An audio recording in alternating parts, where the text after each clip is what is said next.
నమస్తే, welcome to our channel. Jagan ప్రభుత్వ హయాంలో వేలాది కోట్ల రూపాయలతో జరిగినటువంటి ఏపీ లిక్కర్ స్కామ్ లో ఏటుగా ఉన్నటువంటి వాసుదేవరెడ్డి అదే విధంగా సత్యప్రసాద్ ఇద్దరు అప్రూవర్ గా మారే అవకాశాలు ఉన్నాయి, మారుతామని కూడా వాళ్ళు చెప్పారని చెప్పి సిట్ అధికారులు చెప్పారు. కానీ ఇప్పుడు వాళ్ళ ముందస్తు బెయిల్ ని రద్దు చేయాలని చెవిరెడ్డి భాస్కర్ రెడ్డి పిటిషన్ వేయడం వెనకాల ఆంతర్యం ఏంటి, అసలు ఏం జరుగుతుంది? అంటే వీళ్ళిద్దరి ద్వారా ఏదైనా కీలక విషయాలు బయటకు వచ్చే అవకాశాలు ఉన్నాయా? అందుకే చెవిరెడ్డి హైకోర్టులో ఈ పిటిషన్ దాఖలు చేశారా? మరి ఈ పిటిషన్ పైన హైకోర్టు ఏమని వ్యాఖ్యానించింది తెలుసుకునే ప్రయత్నం చేద్దాం.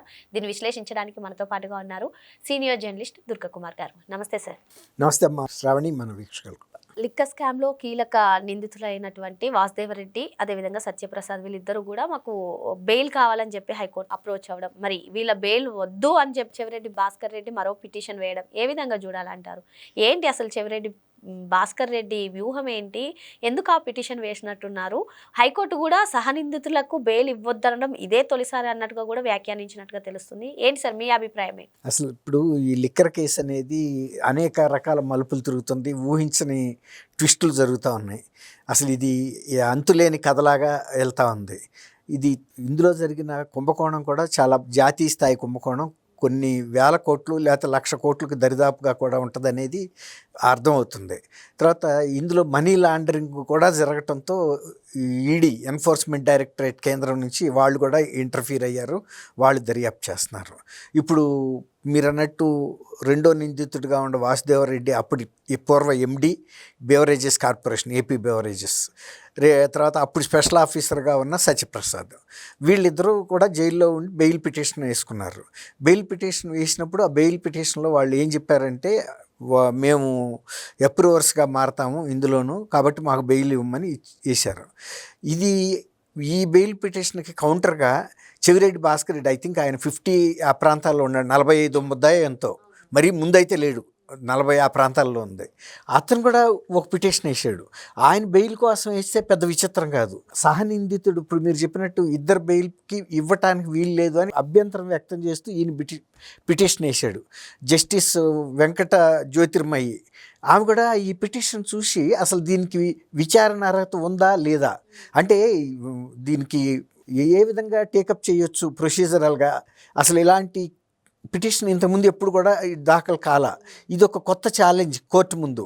సహనిందితుడిగా ఉన్న వ్యక్తి తను బెయిల్ ఏదో తను చూసుకోవాలి కానీ ఇతరుల బెయిల్ ఇవ్వకూడదని అంటుంటే ఇది మెయింటైనబిలిటీ అంటారు దీన్ని. ఈ పిటిషన్కి అసలు మెయింటైనబిలిటీ ఉందా లేదా అనేది ఇప్పుడు జడ్జి గారికి కూడా అనుమానం వచ్చింది.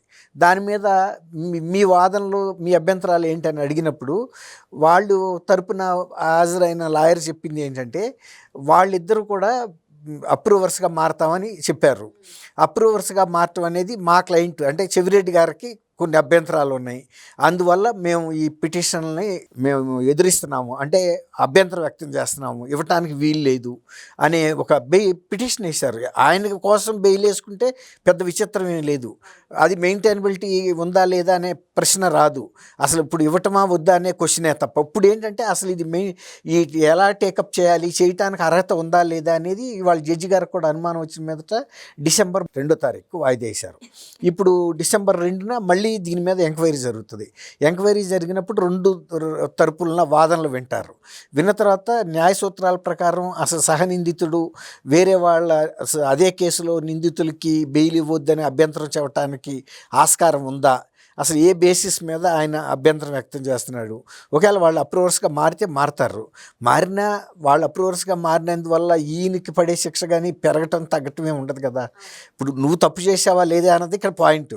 అంతకుముందు మొత్తం అందరూ కూడా అప్రూవర్స్గా మారితే మారతారు, మారినప్పుడు అంటే చెవిరెడ్డి గురించి ఏదైనా కీలక విషయాలు వీళ్ళిద్దరికీ తెలుసు అంటారా? ఆ భయంతోనే చెవిరెడ్డి అవును, చెవిరెడ్డి ఖచ్చితంగా చెవిరెడ్డి గురించి వాళ్ళకి తెలుసు, ఎందుకంటే చెవిరెడ్డి డెన్స్ నిర్వహించిన దాంట్లో ఆయన ముఖ్య పాత్ర వహించాడు కాబట్టి అది ఆ విషయం వాళ్ళకి కూడా తెలుసు. ఎందుకంటే ఈ కుంభకోణం మొత్తం ఒకటే గొడుగు కింద జరిగింది. డెన్నల్ నిర్వహణ, డెన్నల్ దగ్గరికి డబ్బులు పంపటం, తర్వాత ఈ షాపుల నుంచి కలెక్షన్ చేయటం, తర్వాత వీటిని డిస్టిలరీస్కి పంపటం, డిస్టిలరీస్ నుంచి వచ్చిన కిక్ బ్యాగ్స్ని మళ్ళీ డబ్బులు నగదు రూపంలో తీసుకురావటం, ఇదంతా నగదు రూపంలో జరిగి చాలా మీకు తెలుసు. డెన్నల్ గోడౌన్లే పెట్టారు, గోడౌన్స్ లాగా. గతంలో మద్యం కోసం గోడౌన్లు పెట్టిన సందర్భం ఉంది కానీ డబ్బు కోసం గోడౌన్లు పెట్టిన సందర్భం లేదు. ఎందుకంటే డబ్బు ఎప్పుడు కూడా ఇట్లా ఉండేది కాదు. ఆన్లైన్ చెక్కుల రూపంలోనూ బిజినెస్ జరుగుతుంది తప్ప ఇలా జరగదు కదా.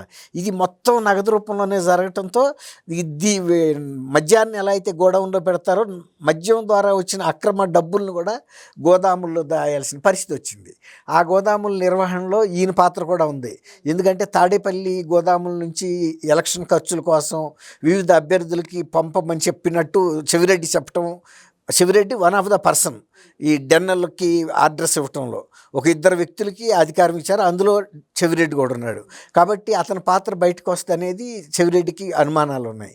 తర్వాత వాళ్ళిద్దరూ అప్రూవర్గా కనుక మారితే ఇక మొత్తం ఇది జగన్మోహన్ రెడ్డి గారి గడపలో కూడా వెళ్ళిపోయినట్టే, ప్యాలెస్లోకి. వెరీ ఈజీ, ఇంక అంతే కదా.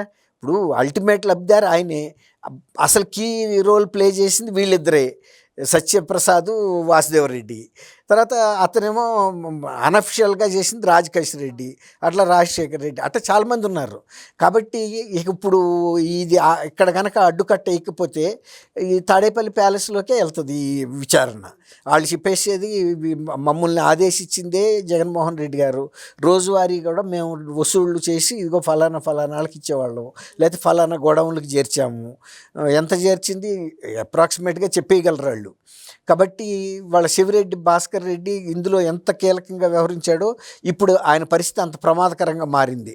వీళ్ళిద్దరు కనుక ఎప్రూవర్స్గా మారితే కనుక చెవిరెడ్డి భాస్కర్ రెడ్డి, వాళ్ళ అబ్బాయి మోహిత్ రెడ్డి, వీళ్ళందరికీ.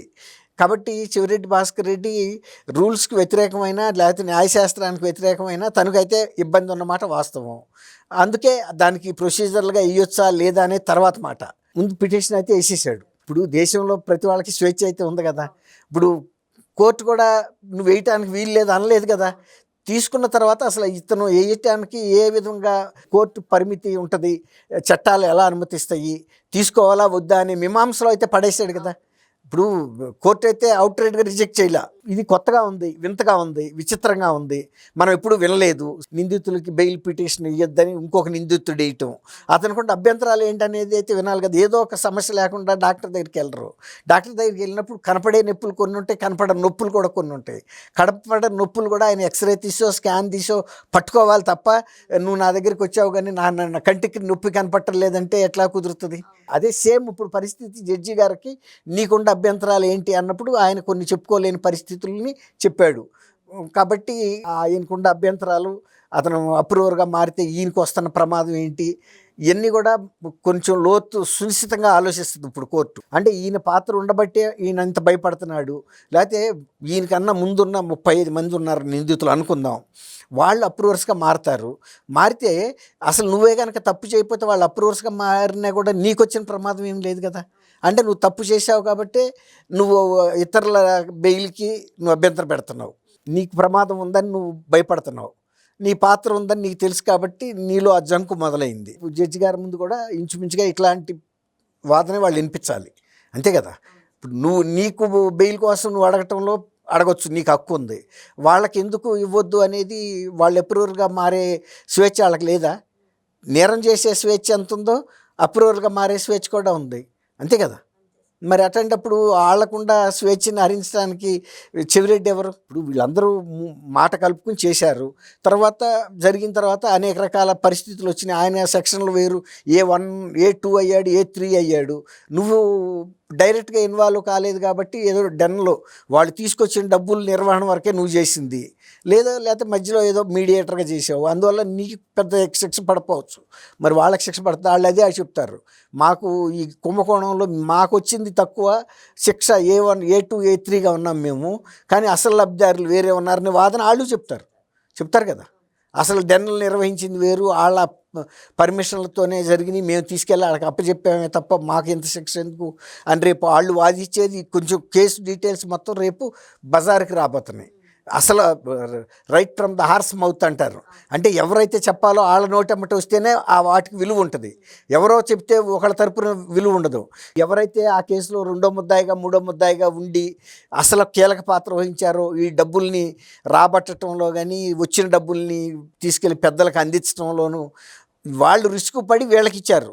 ఇప్పుడు వాళ్ళే అదే చెప్తారు రేపు కోర్టులో. చెప్పినప్పుడు అసలు ఇందులో ఉన్న కీలకమైన అంశాలన్నీ బయటకు వస్తాయి. అప్పుడు విచారణ అధికారులకు కూడా పని సులువు అవుతుంది. ఎందుకంటే వాళ్ళే కోర్టులో అఫీషియల్గా వాంగ్మూలం ఇస్తున్నారు, అయ్యే పెద్ద ఎవిడెన్సెస్.